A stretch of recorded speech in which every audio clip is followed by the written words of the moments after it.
Hello बच्चों, कैसे हैं आप सब। आई होप आप लोग ठीक होंगे, स्वस्थ होंगे। बच्चों, आज हम एक क्षेत्रफल वाला चैप्टर है, आयतन और क्षेत्रफल वाला। उसमें से एक क्वेश्चन लिया है मैंने, देखो जरा।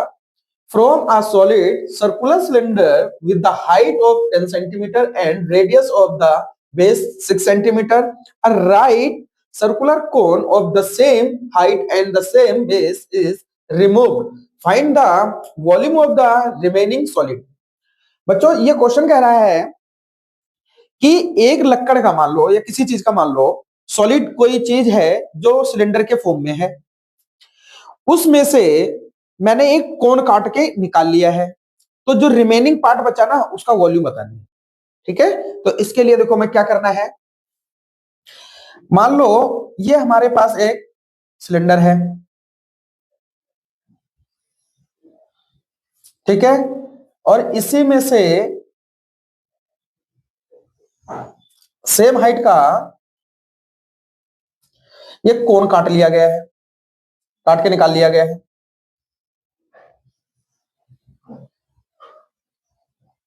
ठीक है, तो इसके लिए क्या होता है क्वेश्चन, इसके लिए क्वेश्चन में क्या होता है, एक बार एक चीज सोचो। जो इसके हाइट है ये 10 सेंटीमीटर, ठीक है, इसकी रेडियस जो यहां से यहां तक इसकी रेडियस है ये है 6 सेंटीमीटर, तो दोनों की सेम हो जाएगी, जो इसकी होगी वो कोण की भी हो जाएगी।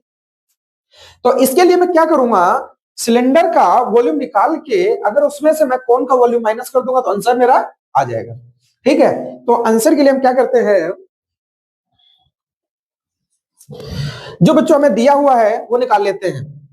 हाइट दोनों की सेम है 10 सेंटीमीटर, जो रेडियस है वो दोनों का सेम है 6 सेंटीमीटर। तो बच्चों हमें हाइट दे रखा है और रेडियस दे रखा है, ठीक है, तो इसी से हम क्या करते हैं, वॉल्यूम इसका निकाल लेते हैं। ठीक है, तो volume of the remaining solid equals to, हम क्या करेंगे, सिलेंडर का वॉल्यूम होगा वॉल्यूम ऑफ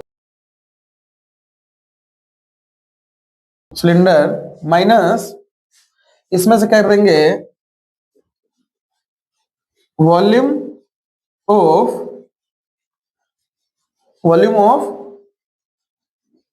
कोन।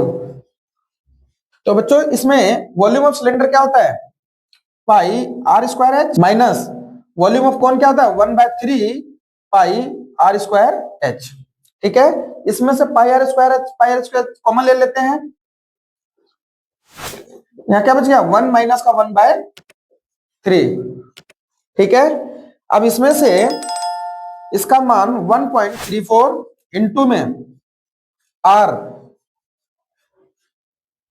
जो आर होगा वो आपका है 6 इंटू में 6 इंटू में एच, एच कितना है आपका 10, 1 माइनस 1/3, इसका आप भिंजोड़ कर लो अंदर, तो इसका पॉइंट हटाएंगे नीचे 100, एक जीरो से एक जीरो भी चला गया, तो ये कितना आ जाता है 134 इंटू में 36 डिवाइडेड बाय 10,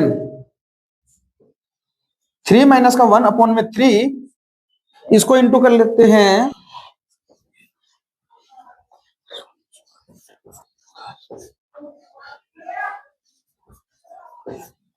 ये हो गया।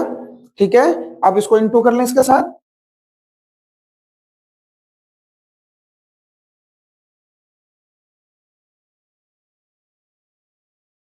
ये आ गया। इसको डिवाइड कर दोगे तो इसका आ जाएगा 753.6 सेंटीमीटर क्यूब, क्योंकि आयतन है तो क्यूब में निकलता है। ठीक है, आई होप ये क्वेश्चन आप लोगों को समझ में आ गया होगा। ठीक है बच्चों, एक चीज और सुनो छोटी सी, अगर इसी क्वेश्चन में कुछ और बनाना चाहता तो ये इसको ये पूछ सकता था, रिमेन का ना एरिया बताएं। तो रिमेन का एरिया बनाने के लिए टोटल सरफेस एरिया अगर इसका निकालना चाहते हैं तो उसमें से एक सर्कल ऊपर वाला माइनस कर देते हैं, नहीं तो curve surface area of cylinder plus नीचे का एक सर्कल और प्लस एक curve surface area of cone, इनको प्लस कर देना तो इसका एरिया भी निकल जाएगा रिमेन का। ठीक है, तो ये एक मैंने वॉल्यूम वाला करवा दिया है, रिमेन वाला आप मुझे कमेंट में करके बताना। ठीक है, आई होप ये क्वेश्चन आप लोगों को समझ में आ गया होगा और अच्छा लगा होगा। ठीक है, ऐसी और वीडियोस के लिए हमारे चैनल को सब्सक्राइब करना ना भूलें। मिलते हैं नेक्स्ट वीडियो में। जय हिंद।